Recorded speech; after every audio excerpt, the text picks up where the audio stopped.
Peace, y'all. It's your man Dave with my brother Quest, the man bringing you all things marriage, paying you huge dividends on your investment in time with us. We're talking about love, sex, having children, money, spirituality, life, communication, and anything else to help you thrive and win in your relationships. And guess what? This is grown folks' business. So get ready to make grown-up decisions. You know why? Because marriage ain't for suckers. That's the name of the program. Marriage ain't for suckers. All right, let's get into it. Hey, yo, Quest, it's time to give the people something, man. What we talking about today? All right, here's the problem, right? Quest is on a cruise, and I'm not Quest, but I am the guy who said, hey, yo, Quest, tell the people what we're talking about. So that's kind of creepy, like, because I'm answering myself, and I'm not Quest. But you know me. I'm L. David Harris, your host, your co-host, and all of the other stuff, technical guy. And today, I got my main man. I've been calling him cousin like all my life. His name is Joel Kibble. And Joey, just introduce yourself, man, because, you know. Can I talk now? You can talk now. Okay. Joel Kibble. Kibble. But only people from like Buffalo and stuff, they call me Joey. So my mom somehow shortened my original name Joel by giving me the nickname Joey. Go figure. Yeah. That's shorter, but whatever. Yeah. Well, listen, that's better than Quest, because listen, okay, I'm going to tell everybody the secret.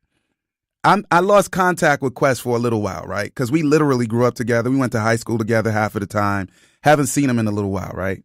And so I'm looking at this Quest thing, and I'm like, who is Quest? Like, because we grew up calling him JJ, right? JJ. And then, you know, we get a little older, you get a little cooler, you just call him Jay. So I was like, who is Quest? But apparently because his pop's name is John, they just got tired of answering at the same time. So he started using his middle name. So right. So we all got the name thing, man. So it's all good. Yeah. I called you Dave. Yeah. At some point it became L Dave. Now, yeah. I don't know when Ron Hubbard became L Ron Hubbard. Uh-huh. But at some point Dave became L David Harris. And I just want to know when that happened. That happened when I started writing books and having a byline, and all of that actually mattered, because I couldn't trademark my name like Oprah or the president did his. Like I couldn't do that. So I just put the whole name out. Just put the whole thing out. Good. L Dave. Yeah. Yeah, man. So it's a blessing for us to be together. And you know, tell us what's going on with that T-shirt, since Quest is not here to talk about Breathe University. Tell us what's up with the T-shirt there. Oh man. Well, I like Breathe University. Yeah, man, of course. Here it is, Vitaminutes. Here's the thing, man. I have been given an opportunity to share my experiences with other people. It actually started with my physical challenges. Oh, yeah. Look at that. Yeah. It started with the physical thing. So I got to the point where I was like middle age, and I was like, man, I want to accomplish something. And so I started getting into triathlons. I saw pictures. Nice. And the training that I went through, as you're out there sweating, dizzy, doing your thing, you begin to realize principles. And those principles, while I'm working out, that are parallel to what it is that I'm doing at the moment, I was like, you know what, I need to share these principles with other people. And so that gave birth to Vitaminutes. Okay. Vitamins for your soul, man, to keep you healthy. So I will, in different areas of life, share what it is that I'm learning, to share these vitamins with other people who, you know, it could help to improve your physical health, financial health. Yeah. That's physical, that's blue. Nice. Red, that's family, that's relational health. Yellow, spiritual health. And purple, your personal health, man. So I just want to share that with people. That's good stuff, man. That's well thought out, clearly. Well, thank you, man. Yeah. Maybe I should go to A. Joel Kibble now. Can I do that yet, or I just have to stay? Well, no, because you have this other life where the Joel Kibble is kind of already settled in, so you can't recast yourself. You're stuck. As good as L. David. No. Joel. That works for me. No, but you got like Grammy nominations behind with the joke. That association just kind of, you mess everything up. You can't do it. It's too late. Can I just say this? Huh? They don't take Grammys at Kroger. No, understood. I'm just saying the name. You talking about the name. Visa. Hear what I'm saying to you. But they do not take Grammys. We're talking about the name. You don't want people to be like, who? That's the problem. That's the only issue. Why? Otherwise, I mean, you can start over. I wouldn't, but you can. Like, tell me how it goes. Hell, Dave, you win again. All right, y'all. So, yeah, we're going to get started just in a moment, but I need to, pay a couple bills here. Today's podcast is brought to you by Audible.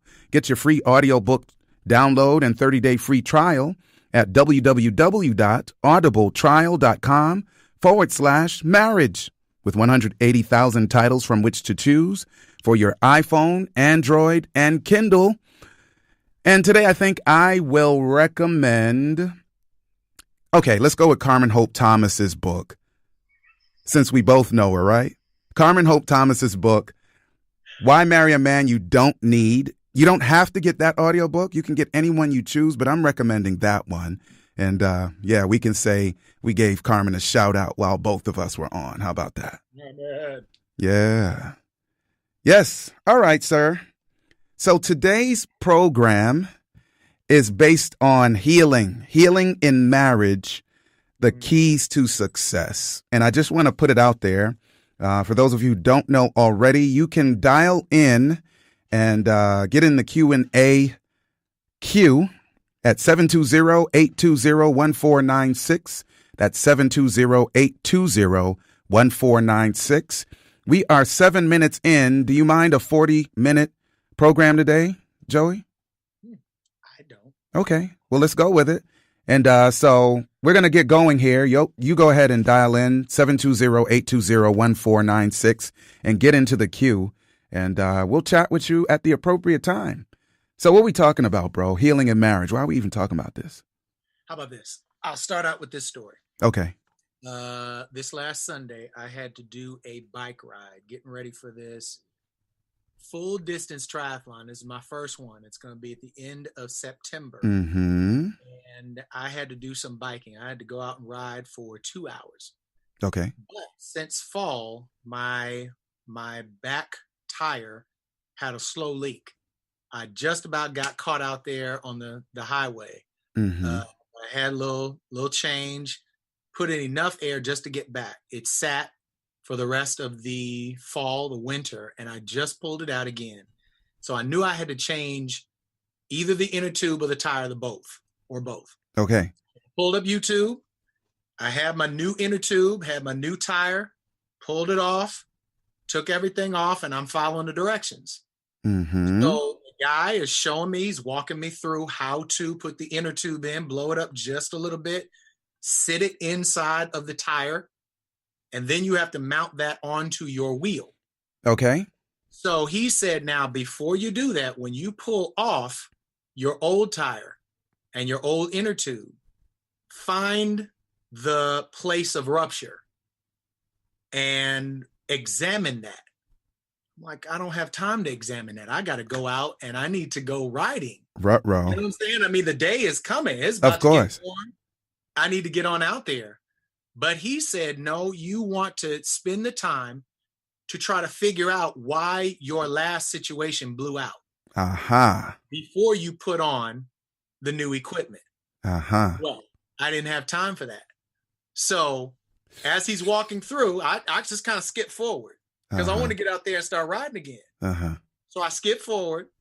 I started putting everything on. And he said, now, if you don't do this correctly, you're going to have to do it again. I had a hard time trying to get that tire back onto the wheel. You think? So I used a little tool and I heard pop. I was like, it must have gone into place. Man, it went into place. So I'm blowing it up. I'm like, oh yeah, I got this seated. Yeah. Blowing it up and air is leaving. Oh As boy. I'm moving, is leaving. I'm like, oh man, come on. So now I got to pull the thing off. Time's wasting. I look at the inner tube and I go back to the part that I skipped where he said, now, if it's this type of blowout, generally what happened is you hit a curb. If it's a snake eye type of blowout, then it probably got pinched and you blew it out that way. You need to know why it blew out. Okay. Before it is that you put on your new situation, or you're going to be in the same situation at the same time. Now, let that sink in. Let it sink in. I'm learning something. Oftentimes, I'll stay on the bike. We're so anxious to go on and get on to the next ride that nobody takes the time to figure out why it blew out the first time. Mm-hmm. So I would rather just go buy another inner tube, get another tire, throw that on, throw this away, so I can get out of that last situation, and I can go ahead and get back to where I want to be. But if there's a situation that's causing all this, you're going to blow out the next situation as well. Now, funny thing was, I didn't know I was going to be on this show, or this analogy was going to kick me into the show. In relationships. Now, you have to understand me. I'm remarried. I was divorced in 2010, so it's been 8 years. There was a process that I had to go for my own healing that I had to go through. Okay. I notice that many of us don't want to have to go back and do a post-mortem. Right. We don't want to have to go back and figure out what was it that happened that caused this situation to come about. Just like the bike, I'm so anxious to get back out there. I don't want to see why it blew out. But one of the things that he said was, there may be a problem in your bike. Your wheel may have a spoke that's actually blowing things out. So it doesn't matter how many inner tubes you put on there, they're going to keep blowing out. Self-sabotaging, systemic problem. Self-sabotaging situation. And I won't even analyze it to find out what it is that's blowing me out. Here's a crazy situation about people today, and especially the generation that's really growing up now. We don't like to self-assess. We don't like to learn from mistakes. We don't like to get pointed out. We don't like to have to go through and realize what our responsibility is. And those same people come in and out of marriage. Let me stop for a second. Tell me what you think. Well, that's the issue. I mean, like I often quote Polonius that says basically in one of Shakespeare's plays, Hamlet, to thine own self be true. And then in some poetic way, the character says, and then you can't lie to nobody else. And so honesty is key to self-assessment, real talk, because if I continue to say, like, I have relationships with folks with maladaptive behaviors and all kinds of other strange behaviors or behavior patterns who have not been honest with themselves and then wonder why the relationships are so tattered, like they're such in shambles. And so until we can be honest with ourselves, whether it be good or not so good, we can't be honest with you. So if I'm constantly sort of abusing you, Joey, in terms of our interactions, because physically I can't really do that to you, but we can have a relationship where I'm berating you on a regular basis, or maybe I'm envious of you, or maybe I'm bringing up old stuff that's not positive or whatever. And if I have a poor self-assessment, then I can continue down that track because I think I'm better than I really am. And don't realize that, like, if Joey did the same thing, then this would be like an all-out war because, like, let's find the most inadequacies. Like, let's tick the list off. I'm at 10. Where are you at? Right? So if you now bring that into a marriage situation or a preparatory for marriage situation, you have potential for some real fireworks, and they're not good ones. So we need to be honest with ourselves so we can be honest with others and, be in the best position we can be in relationship.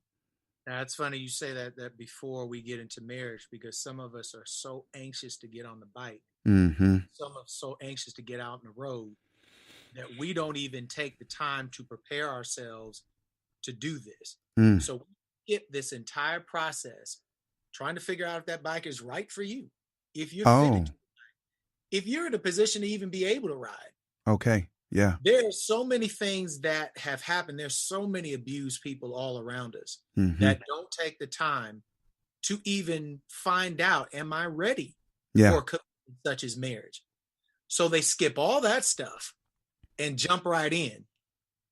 All of your issues, we don't even talk about the other person. Right. All of your issues that have been building for a lifetime begin acting on this relationship. Mm-hmm.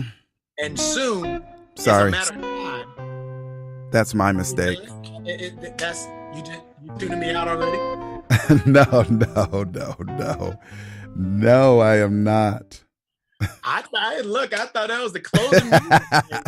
Okay, you're finished. Thank you. Thanks for coming, everybody. Thanks for coming. No, that's not what happened. So, man, yeah, it's like driving a new car, and you're not planning on getting any kind of oil change. I'm not even trying to really get it washed. Right. And then we complain because the car breaks down in 15,000 miles. Mm-hmm. And the automaker was bad. The brand was jacked up. Oh. I just need another car. You need to fix this. Right. Well, did you get any kind of oil change? Did you take care of it? Did you do? That's not my thing. I was supposed to get in the car was supposed to run. Mm-hmm. And we go from car to car to car. Oh boy. Bike to bike to bike. Relationship to relationship to relationship. Mm-hmm. Not realizing that the issue can very well, and often is very well, resident with us. Yes. So the buck really starts and stops with us, whether it be because we're responsible in the sense of we've done or neglected to do something, or, when there are issues and two persons are involved, then it's incumbent upon both parties to work together to try to resolve them. So either way, the responsibility is with both of us. No matter how you cut it. Yeah. So why do we even need healing, really? Why? That's actually a great question. Yeah. I'm going to go back again to my own training. Okay.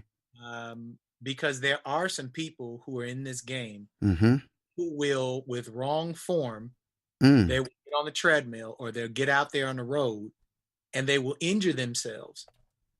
And for the sake of getting back out there and they don't want to stop, they get out and run on that injury rather than pay attention to their bodies and how to heal that situation.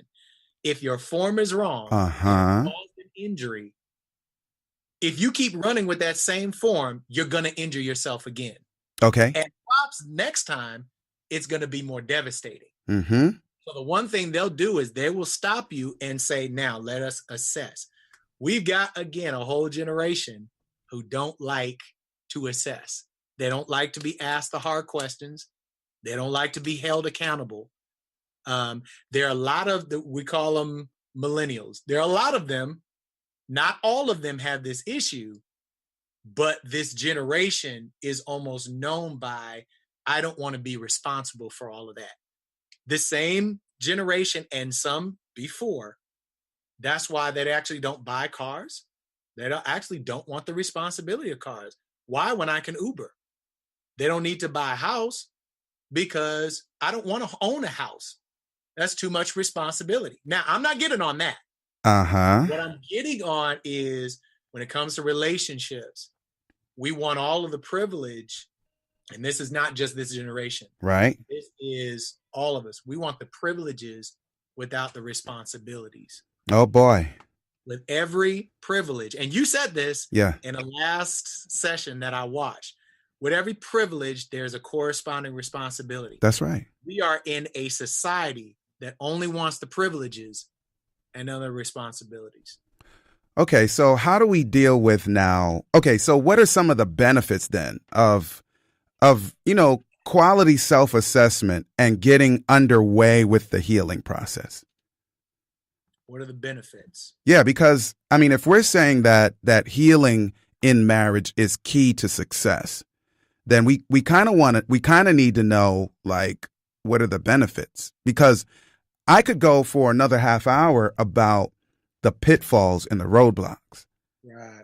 But failure seldom inspires people to succeed. So we kind of need to know what are some of the blessings or the benefits of getting on the road toward healing.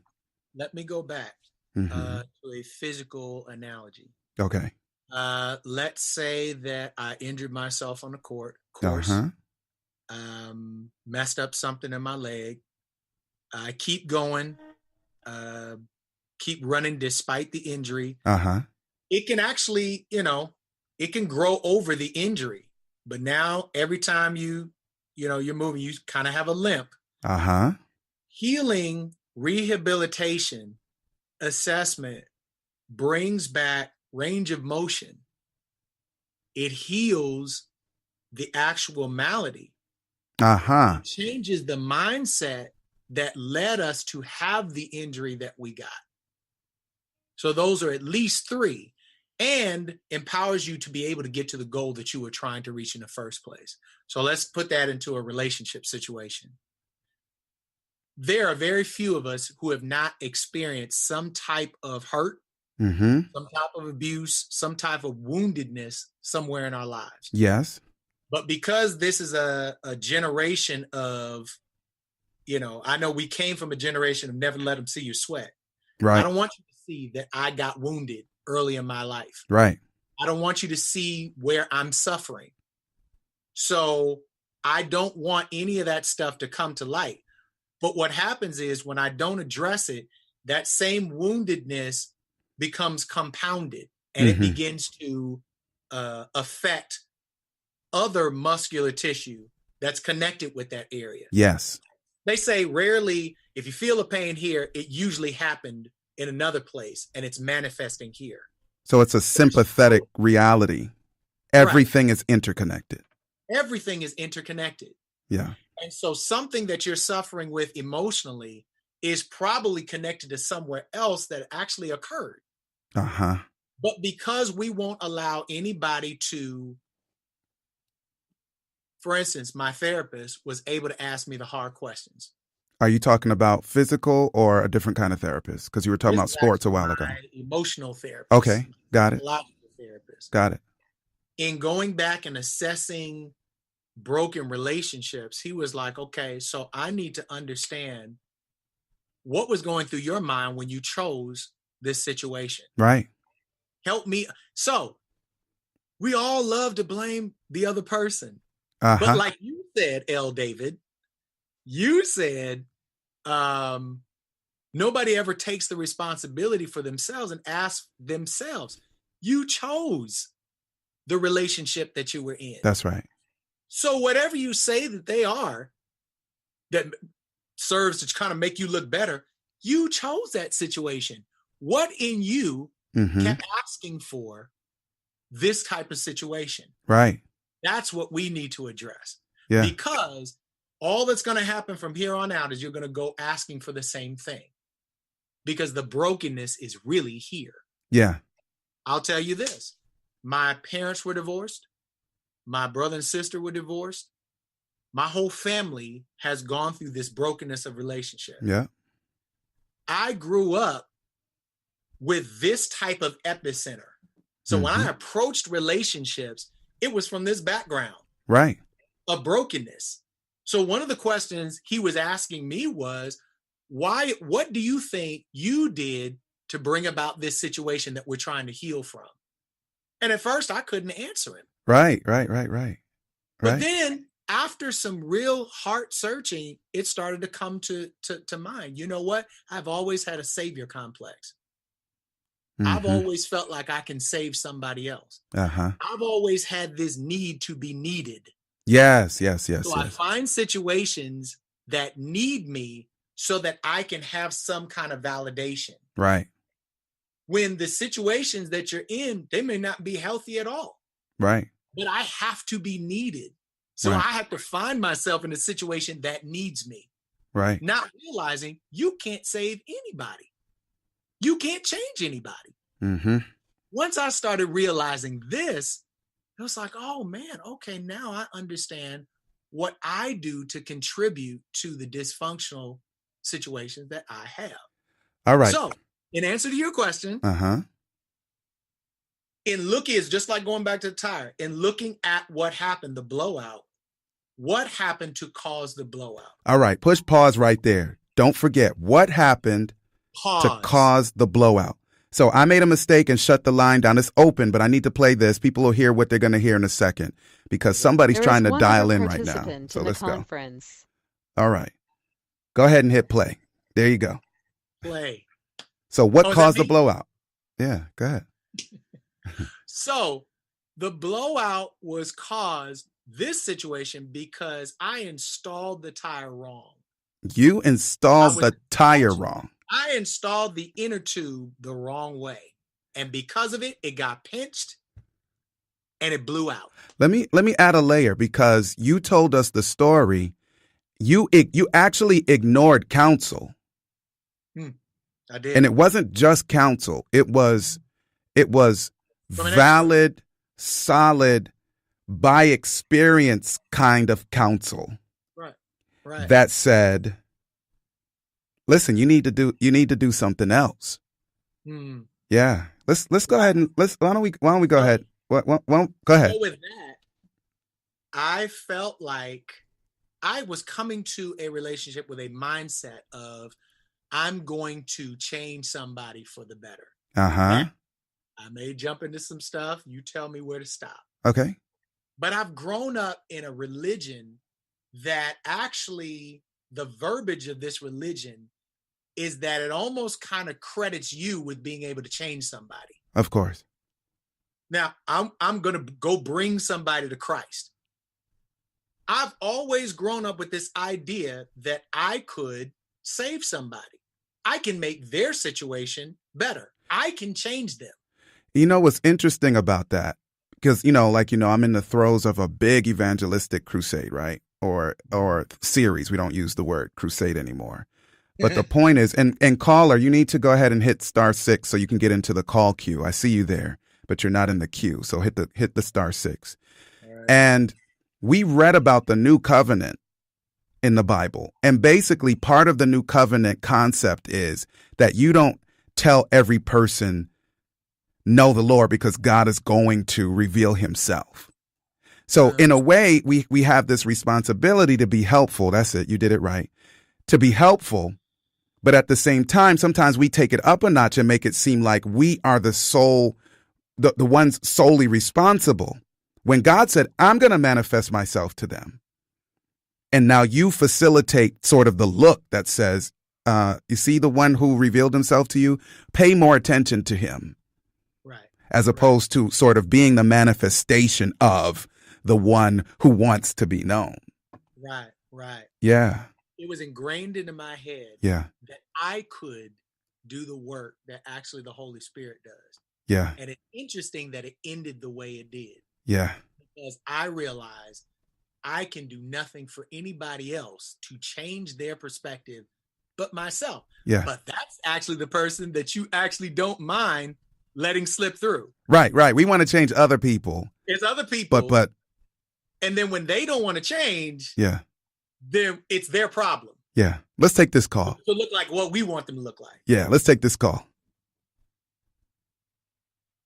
All right, caller. Hi, this is Frenchie. How hey, you Frenchie. Doing? I'm good. How are you? How y'all doing? Good. So Thank you're you on so with much. Joel. Hi, Joel. How you doing? Hello, Frenchie. How are you? I love your analogy with the tire and the air. Oh my goodness, the pressure of it all. And I really enjoy the fact that you're saying that, or maybe you're not saying, but you're saying so much as you can't change other people, you have to change yourself. Am I getting that correctly? You can't change anybody else. You can address what is bound up in yourself. Now, there are a lot of things that you will find that you're powerless to change about yourself. Mm-hmm. But that is the gospel. That's why the gospel is what it is. Now you know somebody who does the changing for you. Mm-hmm. But that somebody who died for them is the only one who can change their hearts as well. All you are able to address and control is who you are. Does that make sense? Yeah, definitely. So get out of the operation of somebody else's mind. because you can't really, you're going to find that you're very limited to try to make somebody else do something else that you want them to do. Let me add a little something to it, because that is not to say that we can't together sort of facilitate change. Like, if I have a little bit of food and you're a little bit hungry, then I can give you a little bit of food. That doesn't fix you. That doesn't heal you. That doesn't make you somebody else, but it does satisfy a felt need. But sometimes, again, we take that to the next level to say, I am identifying what's wrong with person X. And because I'm so great, I can actually fix. I have the tools to fix person X, as opposed to making a contribution, because we're all here to be sympathetic, sometimes empathetic, because we all know what it's like to have certain struggles. But we're making contributions, not fixing people. Yeah. How does that hit you? Frenchie? Yes, sir. Go again, Joel. How do you hear that as you hear us saying that? What does that make you think? Oh, just dropped out. Yeah, she Okay. just dropped out. Okay. She's on Facebook Live, so she'll hit us back if Okay. the thing drops this. out. Go ahead. Sometimes the best thing is to allow healing to happen for me as people are looking on. Challenge that. Yeah. Test that. Go again. Say it again. Sometimes the best way to help other people is to allow the changes that I want to see happen for me. Okay, so the principle is, whatever the change is, it may not specifically apply to me because I may not have the same issue. But principally, there is something that either needs to change completely, like about face changing, or something that needs an adjustment, like a tune-up. And if I discredit that fact with myself, then again, I'm always looking outward, and I'm not honest with myself, and I can't be honest with others. And then our relationship becomes somewhat parasitical, because it's draining. Go ahead and hit the *6. It's draining for people when I am constantly driving forward and saying, you need to be fixed, and I'm the one to fix it. As much as it is draining for persons to hear, that you need every little thing from them. You have your emotional self wrapped up in them. You have your financial self wrapped up in them. Your social self wrapped up. Why didn't you call me back, Joey? I texted you 5 times today. Why didn't you? You were busy. So, but we go way back. Like, we go back to the 7, like before we were born. Like, so why you don't have time for me, Joey? Like, dude, I talked to you like 2 minutes ago. Right? Right. So in a relationship, especially in a marital relationship, I want to focus on those things in the other person that I feel like are not right. They need to reflect me. They need to reflect what I want. Yeah. There are a whole bunch of things whole bunch of 2x4s in my own eye. I felt that was coming. Be addressed. Yeah. Yeah. You said it. And so I begin to address those things in my own eye.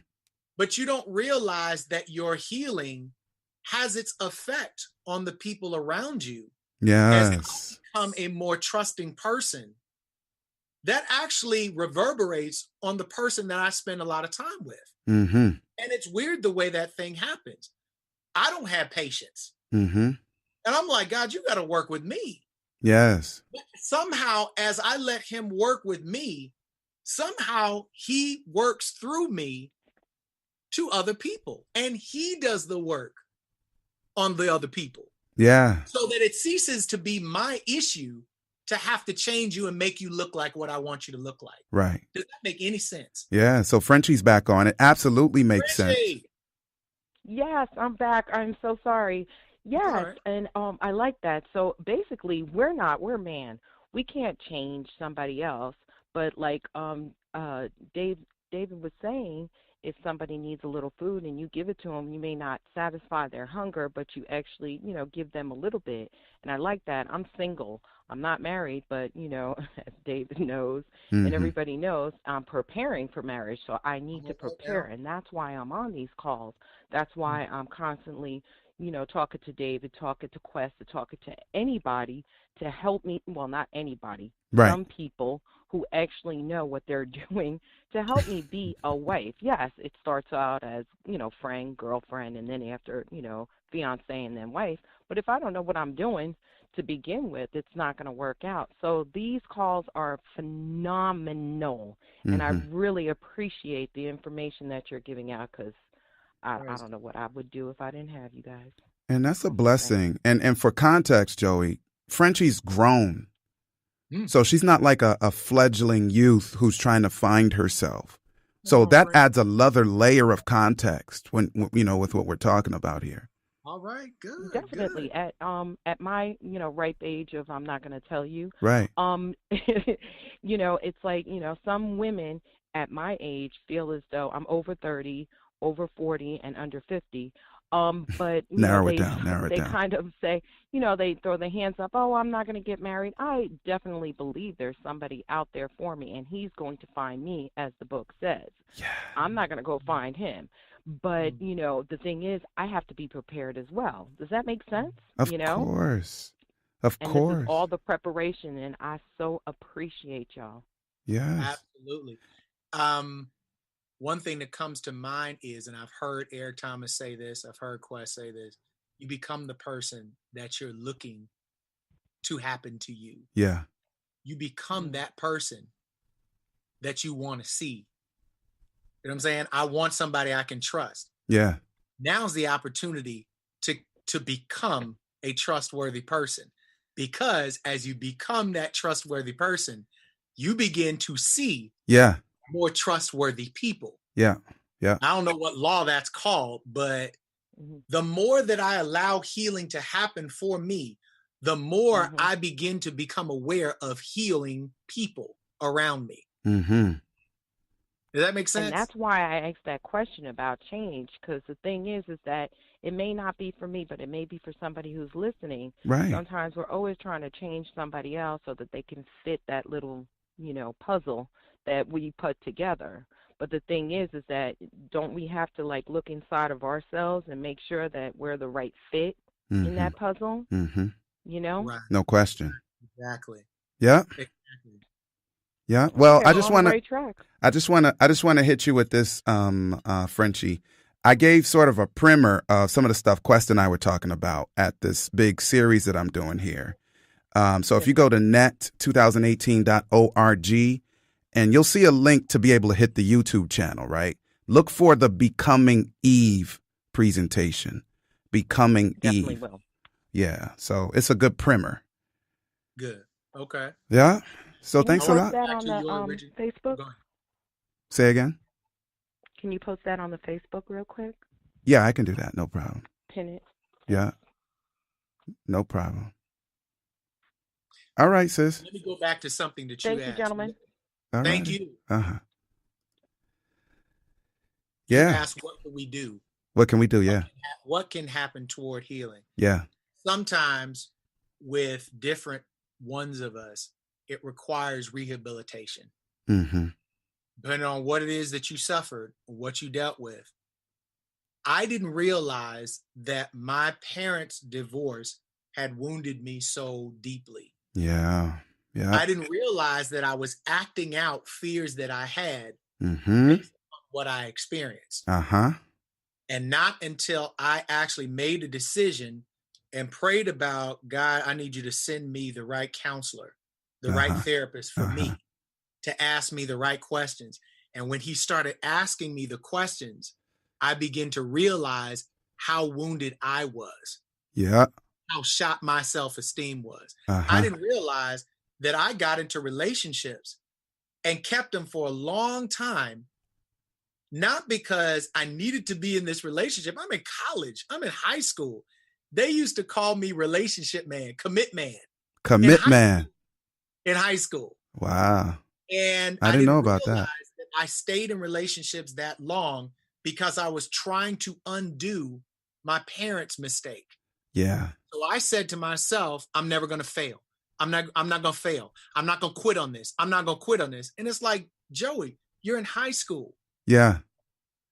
Your fears are causing you to act dysfunctionally, even as you're trying to live functionally. But yeah, it was premature. That concept was premature, and it was self. You were trying to create something ahead of its time. Yes. Yeah. So my approach was inaccurate. The spirit with which I wanted to not be what I had seen, but that wasn't the way to go about it. Now he was actually addressing it and saying, now, and the funny thing was, he didn't say it.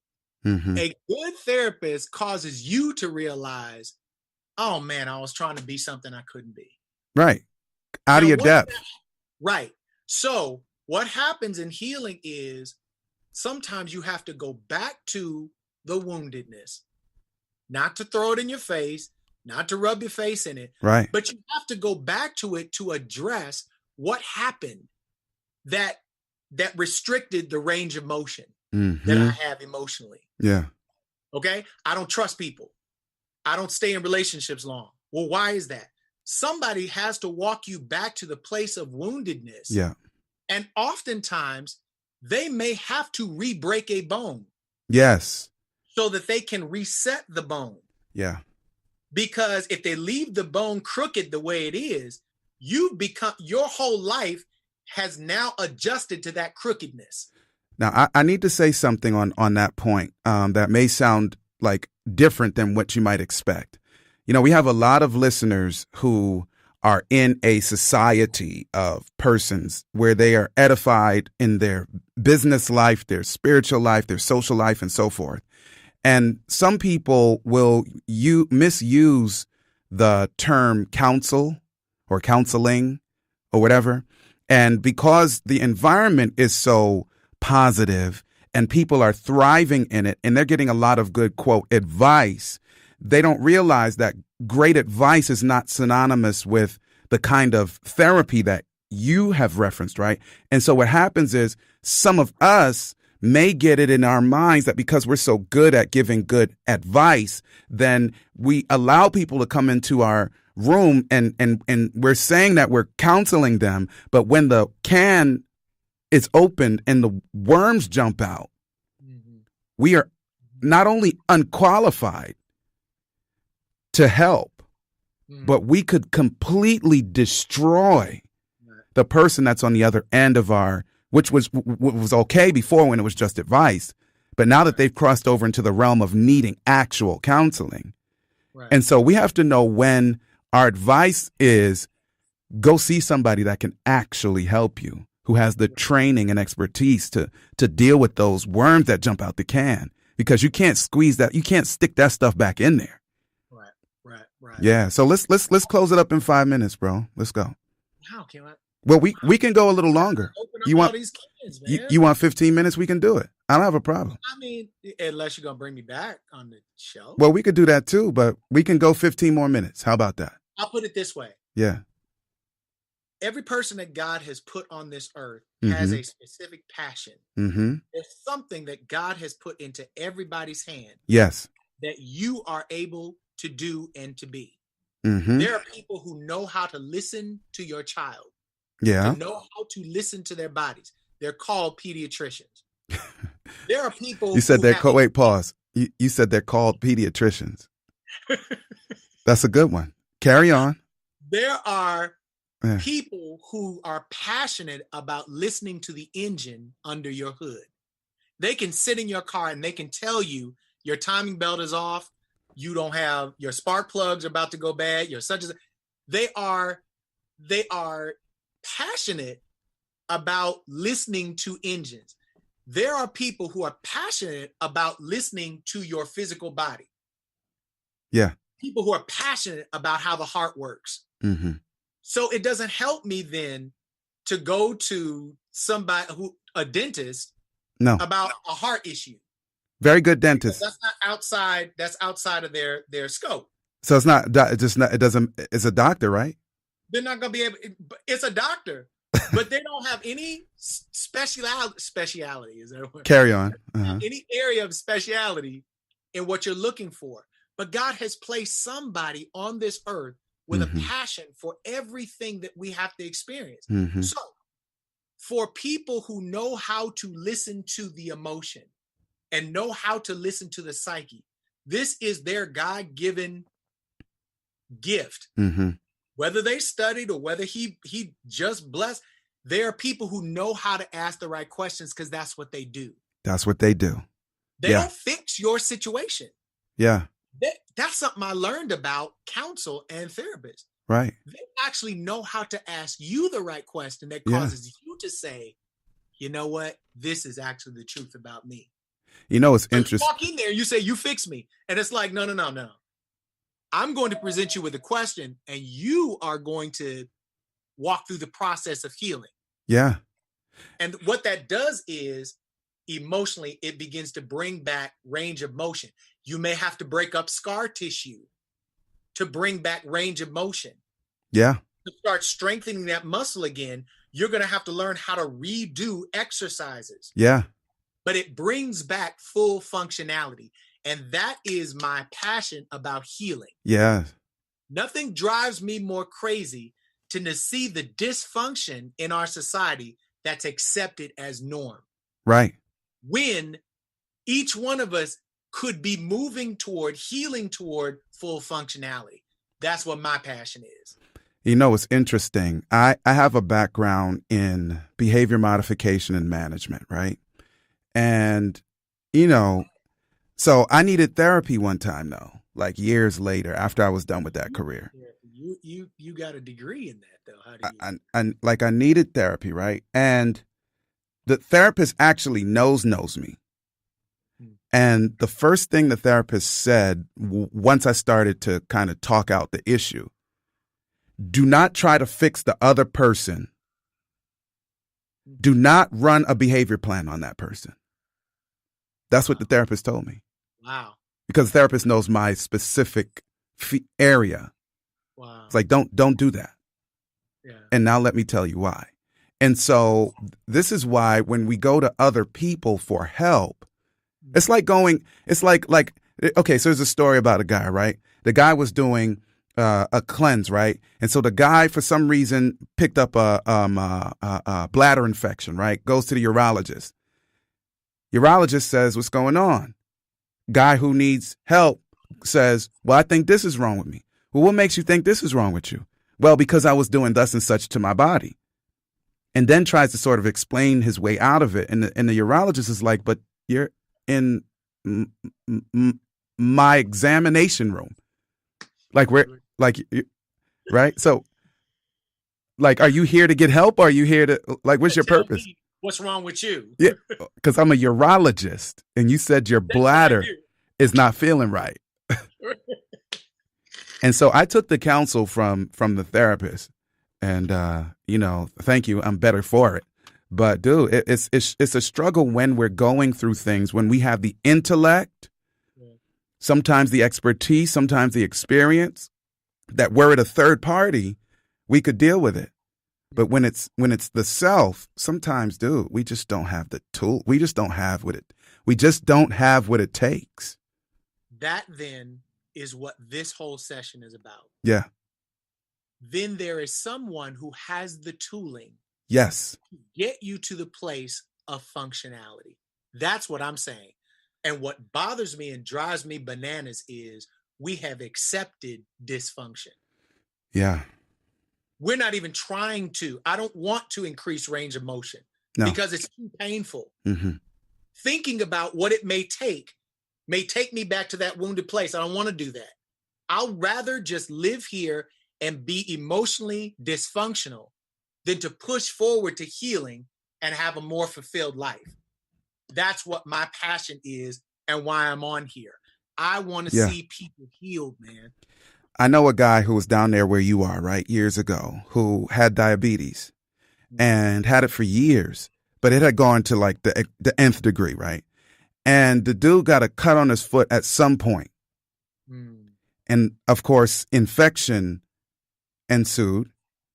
And bottom line, like the dude's foot got gangrenous. And during the process, he was pouring isopropyl alcohol into it, trying to fix his foot, bro, which is a systemic issue based on circulation related to diabetes, jacked up pancreas, and all the rest. But he's trying to fix a symptom of something by pouring straight alcohol into a wound that absolutely cannot be fixed. And of course, he became an amputee before he actually died. Wow, man, I'm sorry to hear that. You know what I'm saying? That is what's happening to us emotionally. There you go. And our relationships suffer because we don't want. I think that you can only get to a certain part of marriage that then after requires your own personal healing so that you can be better for your spouse. Yes. I feel like you're only going to get to a certain part where you're going to be able to basically float like this, where now I have to address internal issues because we've hit a brick wall. Right. And I need to allow myself to heal before we can really gain any further ground. So what if both of us are doing that positive thing you're mentioning here? The painful, sometimes painful, but positive thing. So if both of us, we got 9 minutes left, y'all. So you call in the next 5 minutes or you'll miss the bus on this one. Yeah. But if the two people ideally are doing what you describe, then we're on our way somewhere positive, even though it'll be painful. Yes. And I'm saying that journey is the same that you can expect from normal physical rehabilitation. Yeah. You want to get up sometimes and do it. It's not going to feel good. You're going to have help from the outside. You're going to have somebody supporting you, encouraging you. But if you keep with it, you will wake up at one point and see the progress that's been made and decide, you know what, I want to keep pushing toward full range of motion. I like this. As I've been working out, I couldn't run. But every day that I'm doing this, I'm like, man, I ran 5 yesterday, 6 today. I actually feel better running 7. I still don't like how it feels, but I like the results that are coming from my body getting more conditioned. So success breeds success. Yes. Mm-hmm. Yeah. And I think that's what happens emotionally. Okay. As I heal, I begin to see that, oh man, I'm gaining ground. I still can't change that other person, but I'm healing. And that other person also sees that this is the case, and it helps your relationship. Yeah. And Lisa, one of my homegirls I went to school with in New York, she said, what if you're not even at the point to admit that there is a problem? Well, I don't care what kind of therapy environment, if it's a psychiatrist, psychologist, behavior specialist, psychotherapist, or person who facilitates the 12 steps program, Lisa, the first step is admitting that I have a problem and that I'm powerless against it. Right. So there's really nothing that can be done, frankly, earthly. But if you're a praying person, then asking the Lord to help bring awareness to the person is key, because a person like that cannot be helped, unfortunately. And if it's me, it's even, doubly more a problem. Now I'm going to take it a step further. There actually is something that the Most High does on behalf of people like that. Oh yeah, he does. Definitely. It allows you to experience the fruit of dysfunctionality. You called it fruit. That sounded positive. Tell me what you really mean. Really? Yeah. So that you come to a point of realizing, you know what? I don't like this and I can't take it anymore. And I become so uncomfortable with my dysfunctionality. Yeah. Or my dysfunction that I'm ready to do something. Yeah. That'll help me. Yeah. So even for those people, there are still wonderful things that can be done on their behalf. Right. But again, that requires now some supernatural intervention. And so that's where we have to put it, because you know, yeah, with the few minutes we have left, if I start talking, then that'll turn into. Okay. But if you're a praying person and you see that somebody perhaps is like that, then you got to talk to God about it, because he's the only one that can break through. And even still, people have the opportunity, the right to make a decision one way or the other. Yeah. But impasse is a bear, you know. Yeah.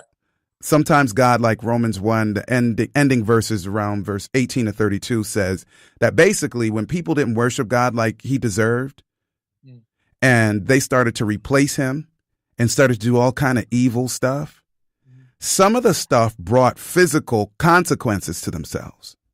And he said, and it says that he allowed them to receive the recompense in their flesh, which was due them. So sometimes we have to bump our head into the wall. And that's not a merciless move. No.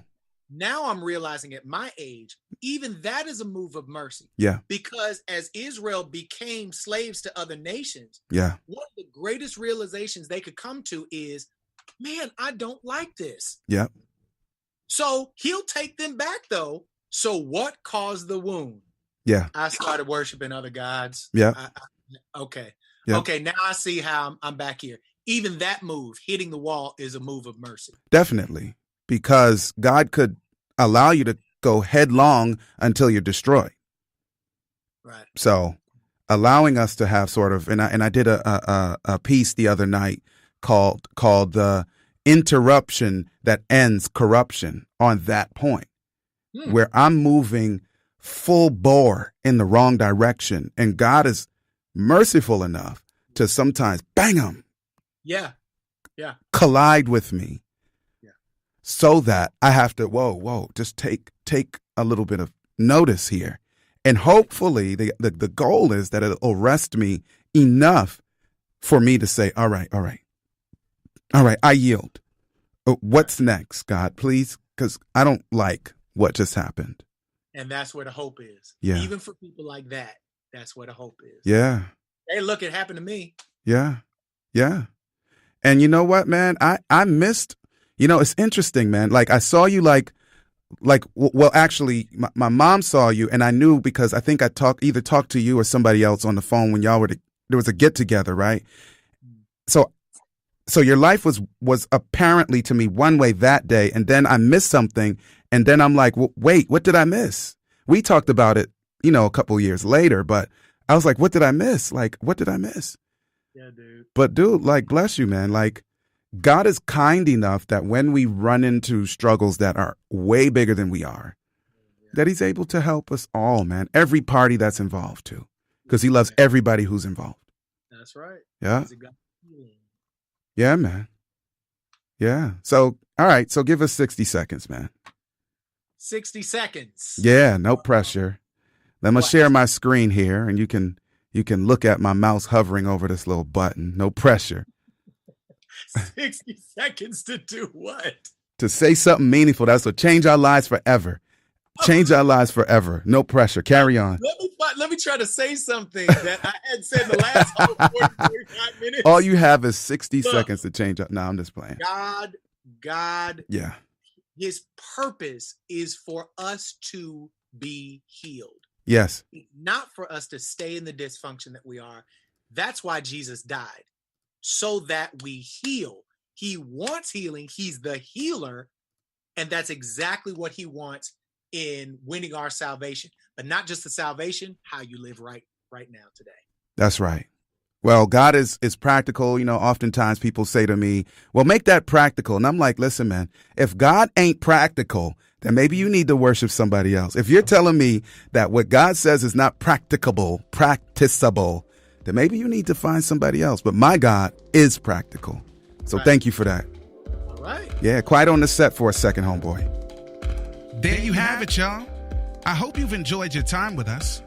Marriage is about mutual love and mutual respect, and it works for those willing to make it work. Real talk, our spouses are treasured jewels given to us to make life better. And the sooner we learn to value one another will be the sooner we become the absolute best versions of ourselves we can be. Until next time, peace.